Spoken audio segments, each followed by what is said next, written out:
தாய் தமிழ் உறவுகளுக்கு வணக்கம்.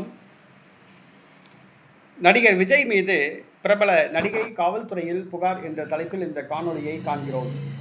நடிகர் விஜய் மீது பிரபல நடிகை காவல்துறையில் புகார் என்ற தலைப்பில் இந்த காணொளியை காண்கிறோம். நடிகர் விஜய் தமிழக வெற்றி கழகத்தை ஆரம்பித்தார். அவருடைய கட்சி தொண்டர்களை அரசியல் படுத்தவில்லை. அவர்கள் இன்னும் தற்குறிகளாகத்தான் இருக்கிறார்கள், ரசிகர்களாகத்தான் இருக்கிறார்கள், அரசியல் புரிதல் இல்லாதவர்களாக இருக்கிறார்கள். அவர்களுக்கு அரசியல் கற்க வேண்டும் என்ற ஆசை இல்லை. நடிகர் விஜயை பார்த்தாலே போதும், அவர் மீது நடிப்பில் மேல் உள்ள மோகத்தால் இவ்வாறு நடந்து கொள்கின்றனர். இந்த சூழ்நிலையில் பாரதிய ஜனதா கட்சியிலிருந்து விலகி தமிழக வெற்றி கழகத்தில் இணைந்தவர் நடிகை ரஞ்சனா நாச்சியார். இவர் பிரபல துணை நடிகை ஆவார். டிவி சீரியல் நடித்து வருகிறார். விஜய் மீது பரபரப்பு குற்றச்சாட்டு கூறி தவேகாவிலிருந்து விலகி திமுகவில் இணைந்தார்.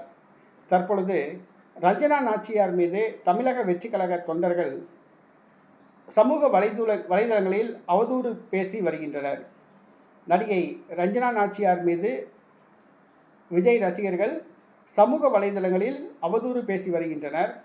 விஜய் தன்னுடைய ரசிகர்களை கட்டுப்படுத்தவில்லை, தன்னை பேசவிட்டு தூண்டிவிட்டு வேடிக்கை பார்க்கிறார் என்று காவல் நிலையத்தில் நடிகை ரஞ்சனா நாச்சியார் புகார் அளித்துள்ளார். நடிகை ரஞ்சனா நாச்சியார் காவல் நிலையத்தில் புகார் அளித்துள்ளது பரபரப்பை ஏற்படுத்தியுள்ளது. காவல்துறை நடிகர் விஜய் மீது நடவடிக்கை எடுக்குமா அல்லது புகாரை குப்பை தொட்டிக்கு அனுப்பிவிடுமா என்பது தெரியவில்லை. நடிகை ரஞ்சனா நாச்சியார் தற்பொழுது திமுகவில் உள்ளார்.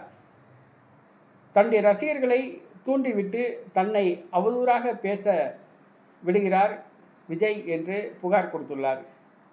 நடிகை ரஞ்சனா நாச்சியார் உண்மையிலேயே அவருடைய ரசிகர்கள் சமூக வலைதளங்களில் நடிகை ரஞ்சனாவை அவதூறாக பேசினார்களா அல்லது விளம்பரத்துக்காக வேண்டி இந்த வழக்கை ரஞ்சனா நாச்சியார் பதிவு செய்துள்ளாரா என்பது தெரியவில்லை. பொறுத்திருந்து பார்ப்போம்.